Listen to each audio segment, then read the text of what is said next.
रुझानों में NDA 200 seat पार कर 201 सीटों पर आगे हो गया है। एनडीए महागठबंधन 37 सीटों पर ही आगे है, 90 सीटों पर लीड कर रही है। बीजेपी जेडीयू 1 सीट पर जीती है, 79 सीटों पर आगे है।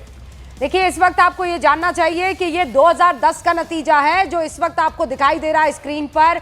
भारतीय जनता पार्टी सबसे बड़ी पार्टी के तौर पर उभरी है। 90 सीटें इस वक्त रुझानों में भारतीय जनता पार्टी को, उसके पीछे फॉलो करती हुई जेडीयू, और 27 सीटों पर जो पिछले चुनावों में सबसे बड़ी पार्टी थी आरजेडी, वो तीसरे नंबर की पार्टी बन गई है। एक और बड़ी बात यह है कि 2010 के नतीजों को दोहराने के साथ साथ नॉन यादव वोटर्स जो हैं, उनका कहीं ना कहीं एनडीए की तरफ ध्रुवीकरण होता हुआ साफ दिखाई दे रहा है। हमारे साथ इस वक्त लोक जनशक्ति पार्टी रामविलास जो है उनकी शांभवी चौधरी जुड़ चुकी है। उनका रुख करते हैं, सांसद है शांभवी, आपका बहुत बहुत स्वागत है। इस बार एलजेपी ने तो गजब कारनामा कर दिखाया है। रुझानों में 28 में से 23 सीटें। नहीं जी, बिल्कुल, बहुत बहुत धन्यवाद, और बिहार की तमाम जनता का बहुत बहुत आभार कि उन्होंने अपना भरोसा और विश्वास फिर से एक बार एनडीए पे जताया है।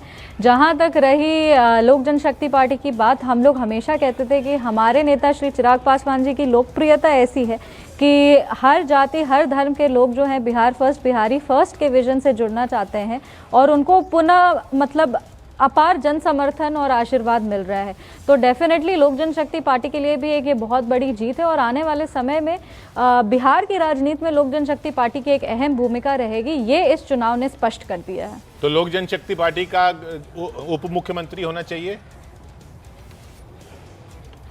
देखिए, ये सारे फैसले जो हैं वो गठबंधन के होते हैं और शीर्ष नेतृत्व के होते हैं। जो भी गठबंधन के तहत हमारे राष्ट्रीय अध्यक्ष श्री चिराग पासवान जी का फैसला रहेगा, उसके साथ पार्टी रहेगी। अभी फिलहाल हमारा यही एजेंडा है, हमारी यही भूमिका है कि जिस तरीके से लोक जनशक्ति पार्टी को और एनडीए को जनता ने अपना भरोसा और विश्वास दिखाया है, उन पर उस विश्वास पे हम लोग खड़ा उतरे और विकसित बिहार के निर्माण के लिए जिस तरीके से हम लोग संकल्पित हैं, उस संकल्प को हम लोग पूरा करें। ये जहां फाइट कड़ी दिख रही थी कि बहुत कड़ी टक्कर होने वाली है, महागठबंधन और एनडीए, बिल्कुल सीटों के फासलों को मतलब थिन लाइन होगी। 37 पर महागठबंधन और 201 पर एनडीए, कैसे? देखिए, ये हम लोग पहले से कह रहे थे कि नफरत की जो राजनीति है और जातीयता और सांप्रदायिकता के आधार पे महागठबंधन की जो बिहार में राजनीति रही है, उसको बिहार की जनता ने बहुत वर्षों पहले ही नकार दिया था। और अब तो ये स्पष्ट हो गया है कि झूठी राजनीति पे और नकारात्मक राजनीति पे विकास की राजनीति भारी पड़ी है, और जनता ने ये स्पष्ट कर दिया है कि बिहार के विकास के लिए बिहार के विकास पुरुष श्री नीतीश कुमार जी पे ही बिहार की जनता को भरोसा है। आपको 2020 और इनमें क्या फर्क दिखता है जो रिजल्ट ऐसे एकदम से फर्क हो गए? पिछली बार तो बहुत टाइट फाइट थी। आई थिंक पिछली बार लोक जनशक्ति पार्टी जो है वो चुनाव अलग लड़ी थी, और वो जो है वो 2020 में एनडीए के फेवर में नहीं हुआ था, पर 2025 में लोक जनशक्ति पार्टी एनडीए के साथ चुनाव लड़ी है और बहुत हद तक वोट कन्वर्जन भी कर पाई है। लोक जनशक्ति पार्टी एक बहुत बड़ा फैक्टर रही इतना बड़ा बहुमत दिलाने में।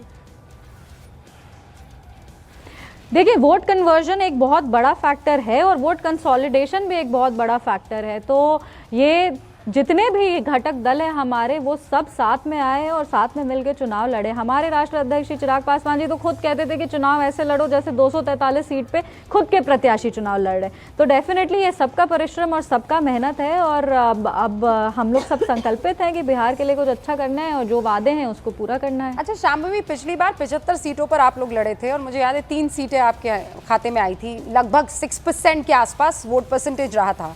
लेकिन इस बार तो गजब का स्ट्राइक रेट है, जैसे मैंने पहले ही सवाल में आपके सामने रख दी थी बात के 23 के आसपास आप लोग पाते हुए नजर आ रहे हैं 28 में से। अब सवाल ये खड़ा होता है कि ये जो वोट आपको पड़ा है वो किस बात पर पड़ा है? 2020 में भी तो वही चिराग पासवान थे, वही आपका जो पासवान वोट बैंक था, और दूसरे आप कह रहे हैं कि महिला और यूथ आपका वोट बैंक है। इस बार किसके नाम पर आपको वोट पड़ गए हैं? नहीं, डेफिनेटली इस बार हम लोग के साथ हम लोग के साथ इस बार जो एक वेव है उसमें चिराग पासवान जी के साथ नीतीश कुमार जी भी है और नीतीश कुमार जी के साथ नरेंद्र मोदी जी भी हैं।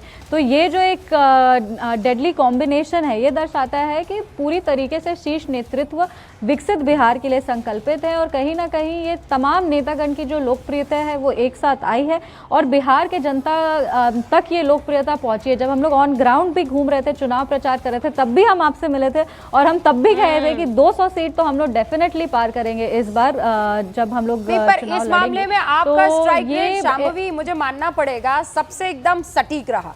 बाकी सब तो फिर भी कतरा रहे थे। You were the only one जिन्होंने कहा कि 200 और मैं आपको आंखें फाड़ कर देख रही थी और वही इस वक्त दिखाई दे भी रहा है। हाँ।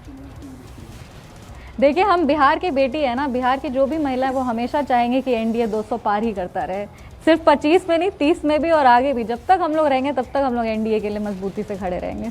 और ये जो 37 महागठबंधन को आई है इसकी वजह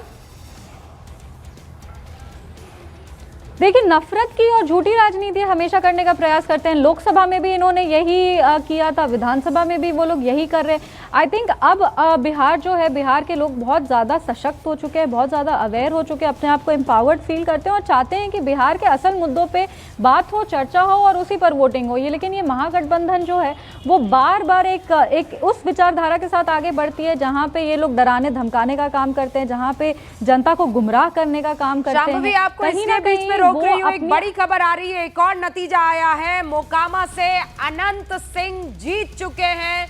जेडीयू के प्रत्याशी जो जेल में है इस वक्त 29,000 वोटों से लगभग जीत गए हैं। अनंत सिंह के ऊपर आरोप लगा कि उन्होंने हत्या की है या करवाई है, लेकिन उसके बाद यह हुआ कि गिरफ्तार क्यों नहीं किया जा रहा है। लेकिन अब खबर आ रही है कि 29,700 वोटों से जीत गए हैं अनंत सिंह मोकामा में। तो ये सर आपके लिए बड़ी खबर है, लेकिन थोड़ी एम्बैरेसिंग भी है। नहीं, एम्बैरेसिंग क्यों है? हमारे पॉलिटिकल कैंडिडेट थे और अभी जो उनका बाहुबली थे, बाहुबली के आरोप में उनको गिरफ्तार किया हत्या के आरोप में जो गिरफ्तार किया गया है उसके लिए वो ड्यू प्रोसेस जो भी होगा उसमें उसके लिए वो गए हैं, जेल में हैं अभी।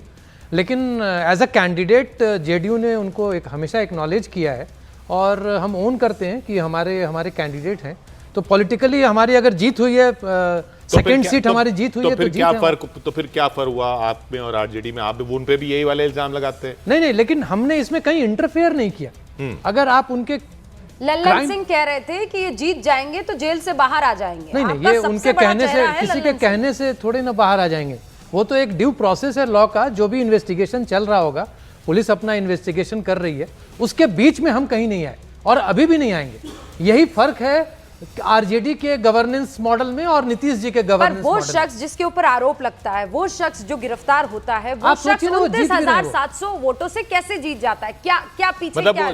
जीतना ज्यादा इंपॉर्टेंट है, चार्जेस लेकिन वो पब्लिक चाहती होगी ना, इतने सारे लोग अगर उनके फेवर में वोट कर रहे हैं तो बिल्कुल चाहती होगी, तो पब्लिक चाहती होगी। अब ये तो पब्लिक का मैंडेट है, ये मेरा मैंडेट नहीं है ना। कह रहे हैं भूमिहार वोट जो है वो एक तरफा पड़ा अनंत सिंह। जो भी हो, मतलब भूमिहार का पड़ा हो या जिस भी जात का पड़ा हो, वो जो है वो अचानक सिंपैथी में तब्दील हो गया कि हमारा जो भूमिहार चेहरा है वो देखिए जेल के पीछे चला गया। और ये भी एक स्ट्रैटेजी थी। इस तरीके के आरोप भी आप पर लगे। लेकिन मतलब यही हम कह रहे हैं कि जो और एक और बड़ी खबर, लालू यादव के दोनों लाल इस वक्त अपनी तेजस्वी फिर पीछे हो गए।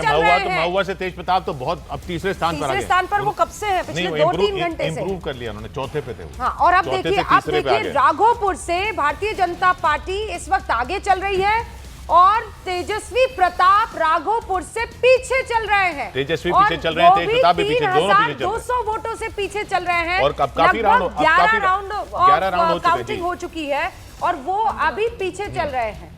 2010 में राबड़ी देवी हारी थी इसी सीट से, जी, तो आप सबको याद होगा। तेजस्वी यादव और यही कैंडिडेट थे। तेजस्वी यादव का पीछे चलना ही पूरी एक तरह से कहानी बता रहा है पूरे चुनाव की। जफर इस्लाम साहब हमारे साथ जुड़ रहे हैं बीजेपी से। जफर साहब स्वागत आपका।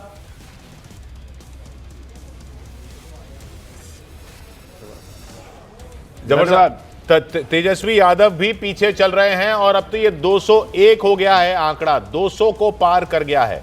200 पार करने के पीछे सबसे बड़ी वजह आपकी नजर में?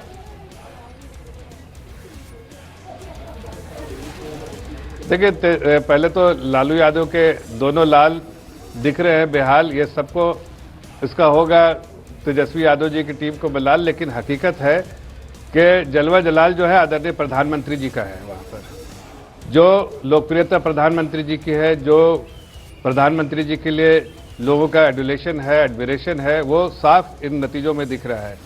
साथ में अगर बिहार के परिप्रेक्ष्य में देखें तो जो मुख्यमंत्री जी है उनके गवर्नेंस मॉडल को जनता पसंद करती है, वहाँ के युवा पसंद करते हैं, महिलाएं पसंद करती है, हर वर्ग पसंद करता है। इसलिए इस प्रचंड बहुमत के लिए जो जिम्मेदार है वो बिहार में नीतीश कुमार जी है, और पूरे एनडीए की अगुवाई, जिसकी अगुवाई में लड़ा गया इलेक्शन, वो आदरणीय प्रधानमंत्री जी है। इन दोनों की वजह से एक सुशासन बाबू है, एक जो है इतने नाम जो दे ही रहे हैं आप, तो अमित शाह जी भी पुरुष है। जोड़ ही तो दीजिए ना। जनता को विकास चाहिए, जनता को बेटर अरे गवर्नेंस। जफर साहब, अमित शाह जी को क्यों फिर आप भूल जा रहे हैं? फिर उनको भी जोड़ ही देखिए- दीजिए, 4 लाइन उनके लिए भी बोल दीजिए फिर। देखिए, आप अगर कोई भी जो भी जानता है अमित शाह जी को, उनसे बड़ा कोई चाणक्य नहीं। अगर उन्होंने कहा 160 प्लस, तो आप समझ के चलिए कि उन्होंने बहुत गहरी तरह से उसका मुआयना करके ही बोला होगा, इसलिए कि बहुत सारे चैनलों ने उनसे पूछा और हम उस प्रोग्राम में रहे जहां उन्होंने कहा कि भाई हमने आकलन नहीं किया। पिछली बार 400 जब आकलन पार करके वाला उन्होंने नारा कहा था, कि मिनिमम इसीलिए आप 106। दूध का जला जो है वो छाछ भी फूक फूक कर पी रहा था। इतनी बात तो मान लीजिए ना। नहीं, देखिए ऐसा है कि नहीं, ठीक है, आप जो कह रही है उसको मैं नकार नहीं रहा, उसका आपकी बात को। मैं कह रहा हूं कि इस बार उन्होंने कहा कि पहले आकलन करेंगे तब बताएंगे। जब उन्होंने आकलन किया उसके बाद 160 प्लस आपसे एक इंपॉर्टेंट बात करनी है, क्योंकि आप इकोनॉमिक्स की बात करते हैं, लेकिन एक